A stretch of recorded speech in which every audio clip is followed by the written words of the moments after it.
News first channel ವೀಕ್ಷಕರಿಗೆ ಭವಿಷ್ಯ ಈ ದಿನ ಕಾರ್ಯಕ್ರಮಕ್ಕೆ ಸ್ವಾಗತ.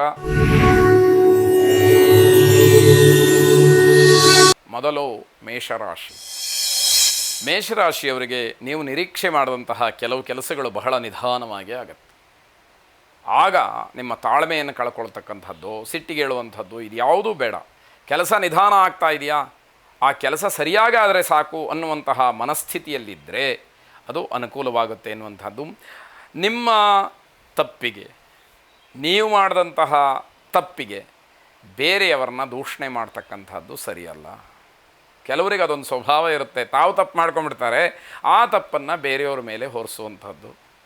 ಅದು ಒಳ್ಳೆಯದಲ್ಲ ಅಂತ ಹೇಳಿ ಅರ್ಥ.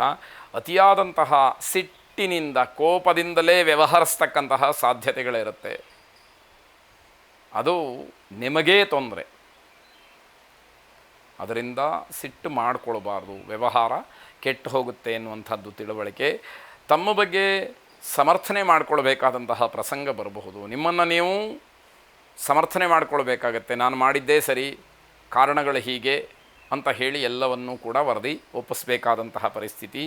ಮಧ್ಯಾಹ್ನದ ನಂತರದಲ್ಲಿ ಹೆಚ್ಚು ತಾಳ್ಮೆಯನ್ನು ಕಳ್ಕೊಳ್ತಕ್ಕಂತಹ ಪ್ರಸಂಗಗಳು ಬರುತ್ತೆ. ಬೆಳಗ್ಗೆಯಿಂದ ಏನೋ ಒಂದಷ್ಟು ಹೋರಾಟವನ್ನು ಮಾಡಿರ್ತೀರಿ, ನೀವು ಅಂದ್ಕೊಂಡಿದ್ದು ಯಾವುದೂ ಆಗಿರೋದಿಲ್ಲ.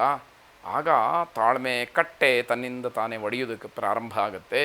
ಕೋಪ ಹೆಚ್ಚಾಗ್ತಕ್ಕಂಥದ್ದು. ಪರಮೇಶ್ವರನನ್ನು ಪ್ರಾರ್ಥನೆ ಮಾಡಿ, ನನ್ನ ಸಿಟ್ಟನ್ನು ಕಡಿಮೆ ಮಾಡು, ನನಗೆ ವ್ಯವಹಾರದ ವಿವೇಕವನ್ನು ಹೆಚ್ಚು ಮಾಡು ಅನ್ನುವಂತಹ ಪ್ರಾರ್ಥನೆ ನಿಮ್ಮದಾಗಿರಬೇಕು.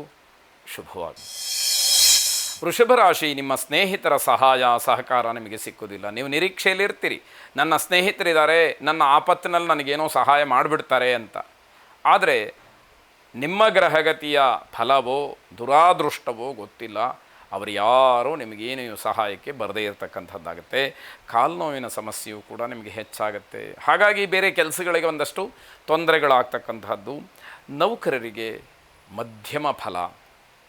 ನಿಮ್ಮ ನಿರೀಕ್ಷೆಗಳು ಏನೋ ಇರುತ್ತೆ, ನಮಗೆ ಹೊಸದಾಗಿ ಏನೂ ಬೇಡಪ್ಪ, ನಾವು ಇಲ್ಲದೇ ಇರುವಂಥದ್ದನ್ನು ಕೇಳ್ತಾ ಇಲ್ಲ, ನಮ್ಮ ಪರಿಶ್ರಮಕ್ಕೆ ತಕ್ಕ ಪ್ರತಿಫಲವನ್ನು ಕೊಡಲಿ, ನಾವು ಕಷ್ಟಪಟ್ಟಿದ್ದಕ್ಕೆ ನಮಗೇನು ಸಂದಾಯ ಆಗಬೇಕೋ ಆ ಕೂಲಿಯನ್ನು ಕೊಡಿ ಅಂತ ಕೇಳುವಂತಹ, ಅಂಗಲಾಚುವಂತಹ ಪರಿಸ್ಥಿತಿ ಇರುತ್ತೆ. ಅಂಥವರಿಗೂ ಕೂಡ ನಿರೀಕ್ಷೆ ಮಾಡಿದ್ದು ಸಿಕ್ಕದೇ ಇರುವಂತಹದ್ದು, ಅದರಲ್ಲಿ ಏನೋ ಒಂದಷ್ಟು ಭಾಗ ಮಾತ್ರ ನೋಡುವಂಥದ್ದು, ಅದು ಮನಸ್ಸಿಗೆ ತುಂಬ ನೋವನ್ನು ಉಂಟು ಮಾಡ್ತಕ್ಕಂಥದ್ದು. ಯಾರಿಂದಲೂ ಕೂಡ ಸಹಾಯವನ್ನು ನಿರೀಕ್ಷೆ ಮಾಡಬೇಡಿ. ಇಂತಹ ಆಪತ್ತಿನಲ್ಲೂ ಯಾರೂ ಸಹಾಯ ಮಾಡಲಿಲ್ಲ ಅಂತಾದರೆ ಇನ್ಯಾವಾಗ ಮಾಡ್ತಾರೆ, ಇದನ್ನು ನೋಡಿಕೊಳ್ಬೇಕು. ಪ್ರಶಾಂತವಾದಂತಹ ವಾತಾವರಣದಲ್ಲಿ ಕೂತ್ಕೊಂಡು ಶಾಸ್ತ್ರೀಯವಾದಂತಹ ಸಂಗೀತವನ್ನು ಕೇಳಿ ಮನಸ್ಸಿಗೆ ಸ್ವಲ್ಪ ಮಟ್ಟಿಗಾದರೂ ಸಮಾಧಾನ, ನೆಮ್ಮದಿ, ಶಾಂತಿ ಅನ್ನುವಂಥದ್ದು ಸಿಕ್ಕಲಿ ಅನ್ನುವಂಥದ್ದು.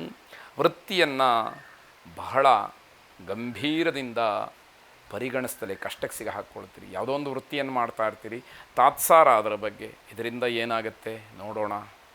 ನಾವು ಮೊದಲು ನಾವು ಮಾಡ್ತಕ್ಕಂತಹ ವೃತ್ತಿಯನ್ನು, ಉದ್ಯೋಗವನ್ನು ಗೌರವಿಸಬೇಕು, ಶಿರಬಾಗಿ ನಮಸ್ಕರಿಸಬೇಕು. ಅದರಿಂದ ಅನ್ನ ತಿಂತಾ ಇದ್ದೀವಿ ಅನ್ನೋಂತಹ ಭಾವನೆ ನಮಗಿರಬೇಕು. ಆಗ ಬೇರೆಯವರು ಕೂಡ ಆ ವೃತ್ತಿಗೆ, ಆ ವೃತ್ತಿಯನ್ನು ಮಾಡುವ ವ್ಯಕ್ತಿಗೆ ಗೌರವವನ್ನು ಕೊಡ್ತಾರೆ. ಇದನ್ನು ಮರಿಬಾರ್ದು ಅಂತ ಅರ್ಥ. ಶಿರಡಿ ಸಾಯಿಬಾಬಾರನ್ನು ಪ್ರಾರ್ಥನೆ ಮಾಡಿ ನಿಮ್ಮ ಸಂಕಷ್ಟಗಳೆಲ್ಲವೂ ಕೂಡ ತೀರಲಿ. ಶುಭವಾಗಿ. ಮಿಥುನ ರಾಶಿ. ಬೇರೆಯವರ ಕೆಟ್ಟ ದೃಷ್ಟಿ, ಬೇರೆಯವರ ಮಾತ್ಸರ್ಯ, ಅಸೂಯೆ ನಿಮ್ಮ ಅಭ್ಯುದಯಕ್ಕೆ ತೊಂದರೆ ಆಗಬಹುದು, ನಿಮ್ಮ ಬೆಳವಣಿಗೆಗೆ ತೊಂದರೆ ಆಗಬಹುದು, ನಿಮಗೆ ಏನೋ ಕಷ್ಟಗಳನ್ನು ಹುಟ್ಟು ಹಾಕಬಹುದು ಅನ್ನುವಂಥದ್ದು. ದೊಡ್ಡ ಪ್ರಮಾಣದ ಖರ್ಚು ಎದುರಾಗುತ್ತೆ, ನಿಮ್ಮ ನಿರೀಕ್ಷೆಯಲ್ಲಿರುವುದಿಲ್ಲ. ನಿಮ್ಮ ಕೆಲಸಗಳನ್ನು ಸರಿಯಾದಂತಹ ರೀತಿಯಲ್ಲಿ ನಿರ್ವಹಿಸಿ. ಎಲ್ಲೂ ಕೂಡ ಮನಸ್ಸನ್ನು ದುರ್ಬಲವನ್ನಾಗಿ ಮಾಡಿಕೊಂಡು ತಾತ್ಸಾರ ಭಾವನೆಯಿಂದ, ಧೋರಣೆಯ ಭಾವನೆಯಿಂದ, ಆದರೆ ಆಯಿತು ಅನ್ನುವ ಬೇಜವಾಬ್ದಾರಿಯಿಂದ ಯಾವ ಕೆಲಸವನ್ನೂ ಮಾಡಬೇಡಿ. ನೀವು ಏನೇ ಮಾಡಿದರೂ ಅದರಿಂದ ಸಿಗ್ತಕ್ಕಂತಹ ಉತ್ತಮವಾದಂತಹ ಫಲಿತಾಂಶ, ಅದರಿಂದ ಆಗ್ತಕ್ಕಂತಹ ಲಾಭ ನಿಮಗೇ. ಅದನ್ನು ಮನಸ್ಸಿನಲ್ಲಿಟ್ಟುಕೊಂಡು ಕಾರ್ಯಪ್ರವೃತ್ತರಾಗಿ. ನಿಮ್ಮ ಸಾಮರ್ಥ್ಯಕ್ಕೆ ಹಾನಿಯಾಗುವಂತಹ ಸಾಧ್ಯತೆಗಳಿದೆ. ನೀವು ಯಾವುದೋ ಒಂದು ಸಾಮರ್ಥ್ಯವನ್ನು, ಶಕ್ತಿಯನ್ನು ಹೊಂದಿದ್ದೀರಿ, ಅದು ಕುಂದಿಬಿಟ್ರೆ ನಿಮ್ಮಿಂದ ಆಗಬೇಕಾದಂತಹ ಎಲ್ಲ ಕೆಲಸಗಳು ಕೂಡ ನಿಂತು ಹೋಗ್ಬೋದು, ಅಥವಾ ಅರ್ಧದಲ್ಲಿ ಉಳಿಬೋದು, ಆಗದೇ ಇರಬಹುದು. ಹೀಗೆಲ್ಲ ಆಗುತ್ತೆ. ಪ್ರತ್ಯಂಗಿರಾ ದೇವಿಯನ್ನು ವಿಶೇಷವಾಗಿ ಪ್ರಾರ್ಥನೆ ಮಾಡಿ ಶುಭವಾಗಿ. ಕರ್ಕಾಟಕ ರಾಶಿ, ಕುಟುಂಬದಲ್ಲಿ ಸಂತೋಷದ ವಾತಾವರಣ ಇದೆ. ಅಂದುಕೊಂಡಂತಹ ಎಲ್ಲವೂ ಆಗತ್ತೇನೋ ಅನ್ನುವಂತಹ ಒಂದು ಉತ್ಸಾಹ ಮನಸ್ಸಿನಲ್ಲಿದೆ. ಎಲ್ಲರೂ ಕೂಡ ಅದಕ್ಕೆ ಪೂರಕವಾಗಿದ್ದಾರೆ. ಅಂತಹ ಸಂದರ್ಭವನ್ನು ಹಾಳು ಮಾಡಿಕೊಳ್ಬೇಡಿ. ನೀವು ಕೂಡ ಸಂತೋಷದಲ್ಲಿ ಪಾಲುದಾರರಾಗಿ ಅಂತಕ್ಕಂಥದ್ದು. ಸಮಯಕ್ಕೆ ತಕ್ಕ ಹಾಗೆ ನಿಮ್ಮ ಸ್ವಭಾವ ನಡವಳಿಕೆಗಳನ್ನು ಬದಲಾಯಿಸ್ಕೊಳ್ಬೇಕು. ಹಾಗಂತ ಸಮಯ ಸಾಧಕರಾಗಬಾರ್ದು. ಏನೋ ಅವಕಾಶ ಸಿಕ್ಕಿದೆ ನಾನೇನೋ ಮಾಡಿಬಿಡ್ತೀನಿ, ಆ ಭಾವನೆಗಳಿರಬಾರ್ದು. ಏನೋ ಒಂದು ಸಂದರ್ಭ ಬಂತು, ಅಲ್ಲಿ ಸರಿಯಾದಂತಹ ಒಂದು ಅವಕಾಶವೋ ವ್ಯವಸ್ಥೆಯೋ ಇರಲಿಲ್ಲ, ಅಲ್ಲಿ ಇರುವಂಥದ್ದಕ್ಕೆ ಹೊಂದಿಕೊಳ್ಳುವಂತಹ ಮನಸ್ಥಿತಿ ಇರಬೇಕು ಅನ್ನುವಂಥದ್ದು ಇಲ್ಲಿ ಗಮನಿಸಬೇಕಾಗತ್ತೆ. ಮಧ್ಯಾಹ್ನದ ನಂತರ ಒಳ್ಳೆಯ ಕೆಲಸಗಳನ್ನು ಮಾಡೋದಕ್ಕೆ ಉತ್ತಮವಾದ ಸಮಯ ಇದೆ. ನಿಮ್ಮ ಮನಸ್ಥಿತಿಯನ್ನು ನೋಡಿಕೊಂಡು ಉತ್ತಮವಾದ ಕೆಲಸಕ್ಕೆ ಕೈ ಹಾಕಿ. ಮನೆಯಲ್ಲಿ ಹಿರಿಯರಿಗೆ ಆರೋಗ್ಯದ ಸಮಸ್ಯೆ ಸ್ವಲ್ಪ ಮಟ್ಟಿಗೆ ಕಾಡುವಂಥದ್ದು, ಅದು ವಯೋಸಹಜ ಅಂತ ಹೇಳಿ ಅನಿಸಿದರೂ ಕೂಡ ಕರ್ತವ್ಯದ ದೃಷ್ಟಿಯಿಂದ, ಜವಾಬ್ದಾರಿಯ ದೃಷ್ಟಿಯಿಂದ ನಿಮ್ಮ ಅಗತ್ಯತೆ, ನಿಮ್ಮ ಒಂದು ಜವಾಬ್ದಾರಿ ಹೆಚ್ಚು ಇರತಕ್ಕಂಥದ್ದು.